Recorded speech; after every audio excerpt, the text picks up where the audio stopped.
they have been recognized before me. I want to take this opportunity to first thank the county government of Mombasa for hosting this event, and I want to congratulate the entire team that has worked so much to ensure that this particular facility is ready. But today, we are here not just to visit the facility, we are here to commemorate the World Cancer Day, which is commemorated today. And I want to say that as Kenyans, since the year 2000, when this day was decided upon, it has always been done in Nairobi. This is the first time that we have done it outside Nairobi and decided to do it here in Mombasa.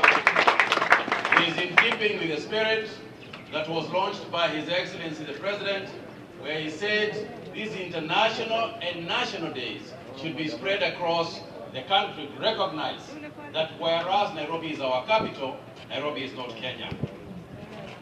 And I want to say that it's a fantastic day, and this is the appropriate day and the appropriate time to be here, because the theme of this year's commemoration is closing the gap, closing the treatment gap, the service gap. And today we celebrate this day not only because of the survivors that we can see with us, and I want to congratulate you, the survivors. I want to thank God for you.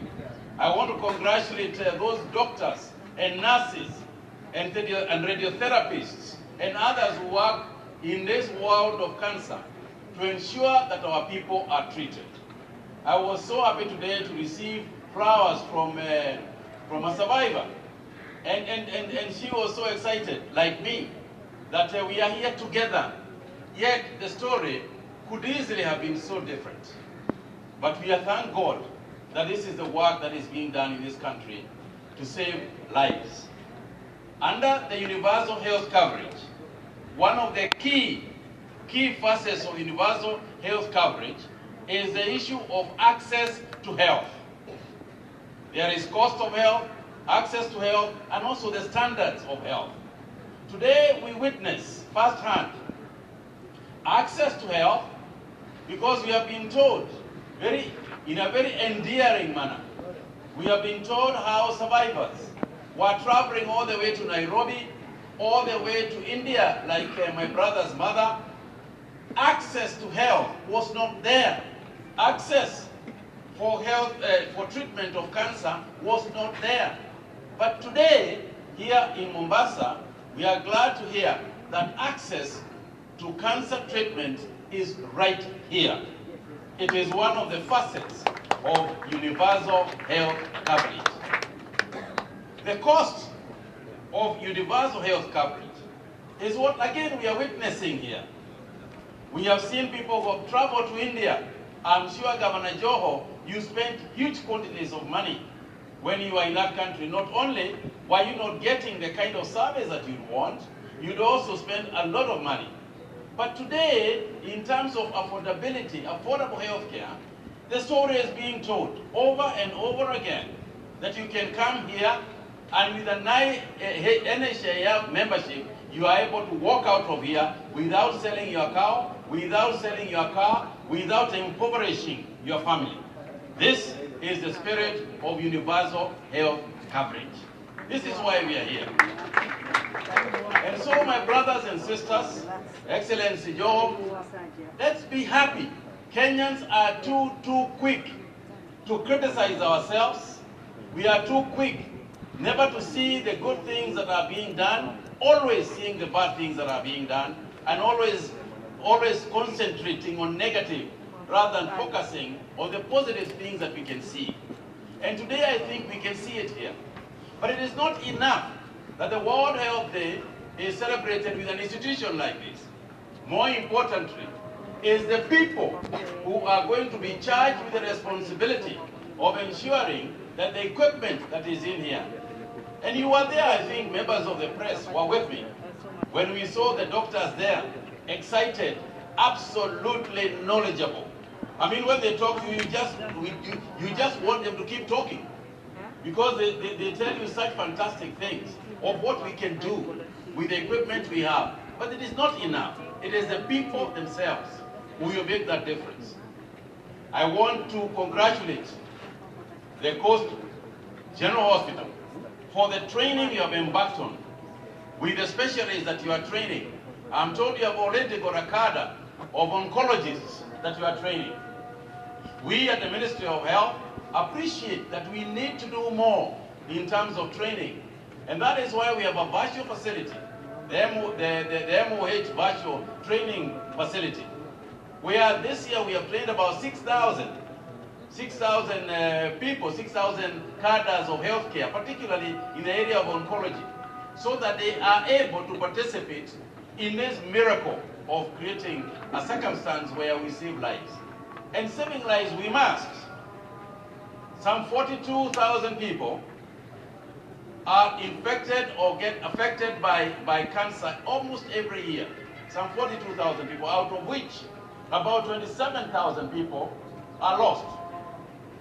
The fatality of about 27,000, about 10% of all deaths. And cancer is the third killer in our nation.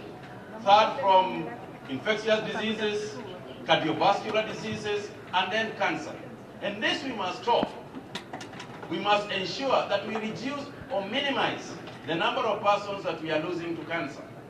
But as Governor Joe rightly said, it is not just the illness, it is the impact on the family, the psychological impact on the family, the financial impact on the family, the disruption of the family social network that comes in, or that is brought about by the disease, this killer disease called cancer. But we want to say that with the facilities that we have, with the focus that we have put in the Ministry of Health, as well as the county governments, we know that this will be a thing of the past. With the commissioning of the Integrated Molecular Center at Kenyatta National Hospital, the first of its kind in Eastern Central Africa, the fourth one in the entire region of Africa, from South Africa, Egypt, Morocco, and then Kenya. This is the facility that is there. The lab that today is treating Governor Joho's father is one of the rarest in this part of the world. And therefore, we are doing things, good people. How would you feel, those in leadership, how would you feel if you have put a substandard equipment and your father fell sick, and you knew that what your father is being treated with is substandard? You feel very, very cheated.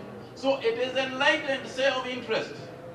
Those of us who are in leadership must appreciate that we are human beings, and one day you can fall sick as well.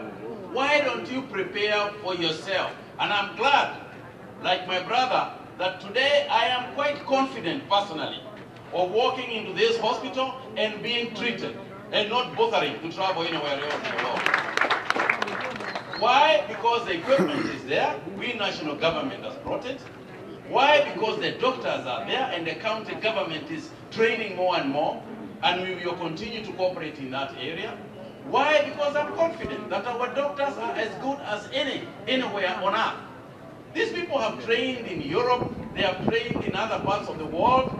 If you ask me, they are better trained than the ones out there, because ours have been there, those ones have never been here. So we know more. We know more than they do. And it is, they are sitting pretty thinking that, they are the experts. Well, the experts are actually here with us. Kwa hivyo, ndugu zanguni, yangu ni kushukuru Mungu na kusema ya kwamba tuna furaha tele kwa vile tumeshirikiana na county government ya Mombasa, sisi tukiwa kama Ministry of Health, Wizara ya Afya, kuona ya kwamba hii siku ambayo ni Cancer Day tunaisherekea leo hapa Mombasa badala ya ile kufanya kawaida huko Nairobi. Na tuko hapa kwa sababu ile kazi inafanywa na county government ya Mombasa, mambo ya afya, ile wameeneza na ile wameendelea kushikiliana na sisi, na ile kazi tutafanya pamoja, ile tushafanya na ile tutafanya hata ndio mingi zaidi.